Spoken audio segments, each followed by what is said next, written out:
moral action should be free from fear or compulsion, so should there be no self-interest behind it. This is not to say that actions prompted by self-interest are all worthless, but only that to call them moral would detract from the dignity of the moral idea. That honesty cannot long endure, which is practiced in the belief that it is the best policy. As Shakespeare says, love born out of the profit motive is no love. So here, Gandhiji told moral action should be free. Whatever good thing, whatever actions you're doing with a good intention shouldn't come by the force of others. Similarly, the same sentence is explained by Gandhiji in the last line, telling that Shakespeare said, love born out of profit motive is no love. This means if you love somebody, for example, you love your brother, right? And he gives you money, and his money makes you love him more. But when he stops giving you money, what you'll tell? He doesn't give my pocket money. And therein you'll dislike him. So this is not a moral action.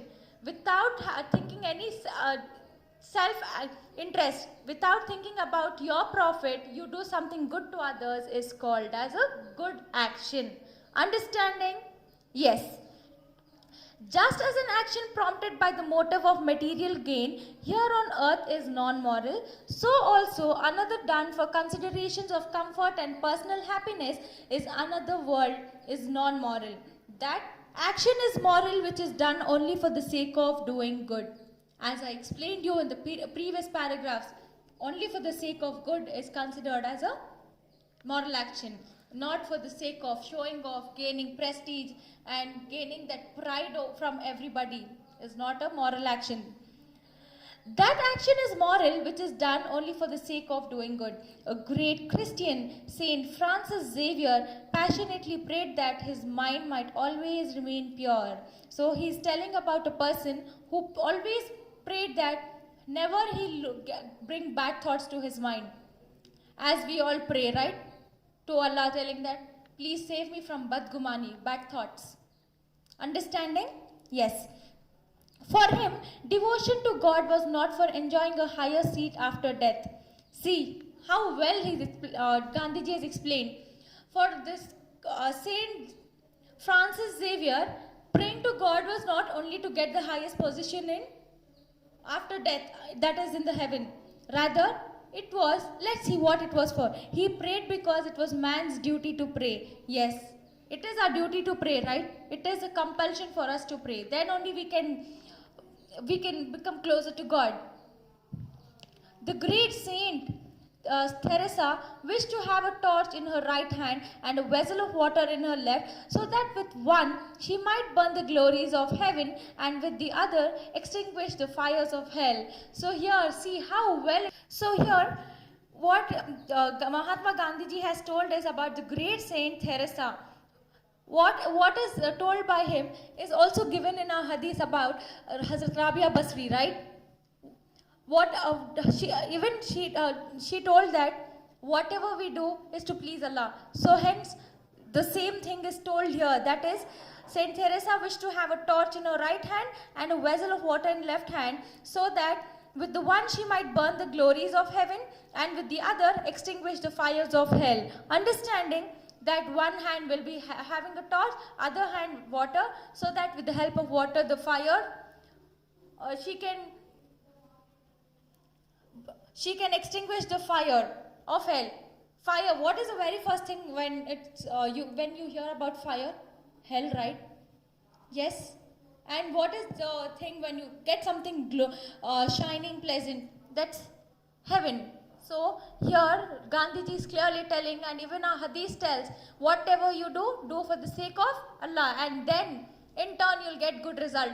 If you do it for the sake of popularity, to gain fame from people, that will not work. That is why there are so many saints about whom we have not studied, right? But when you come up in your life, when situations make you learn about them, at that time you'll realize, yes, I missed about it. And men might learn to serve God from love alone, without fear of hell and without temptation of heavenly bliss. So here Gandhiji has told about what Saint Teresa did, as well our great saint Rabia Basri, right? Even that is what, see how people believed, they all believe the same, they believe in one God, but in considering that there are different gods. But what is the message given? Same message, do whatever, but to please God. So here it is, to preserve morality thus demands a brave man prepared to face even death. As I told, to preserve morality, to be moral enough, you need to have the courage to face death. For example, when you honesty, we always go with the statement, honesty is best policy, honesty is best policy. But what is it actually? Be honest even in a situation where they are going to kill you.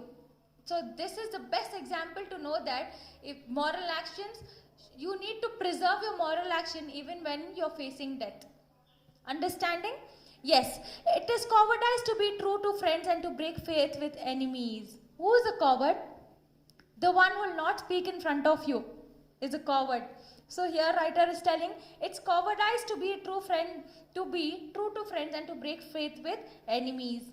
Those who do good out of fear and haltingly have no moral virtue. Henry Clay, known for his kindliness, sacrificed his convictions to his ambition. Daniel Webster, for all his great intellect and his sense of the heroic and the sublime, once sold his intellectual integrity for a price. By a single mean act, he wiped out all his good deeds. See, one bad act has wiped away all his good deeds, right? It shows how difficult it is. No, by single mean act, he wiped away all his good deeds. This shows how difficult it is to judge the morality of man's action because we cannot penetrate the depths of his mind, right? What are we learning here? We cannot judge a person. We are no one to judge. But what his action, we can know a person by his actions, right? But here, Gandhiji has told that one person who did, who is that person? That person is Daniel Webster. So, this person who always did good acts throughout his life, and there was one situation in his life where he had to become selfish. This selfish act had wiped away all his good deeds. That's really saddening, right? So here, that is what Gandhiji is telling. We cannot judge a person by, we are nobody to judge because we do not know what's going on in one's mind, right? So that is why Gandhiji has told us we cannot penetrate the depths of anyone's mind. We have also the answer to the question raised at the outset of this chapter. What is a moral action? Yes, I'm asking you, we learned this lesson.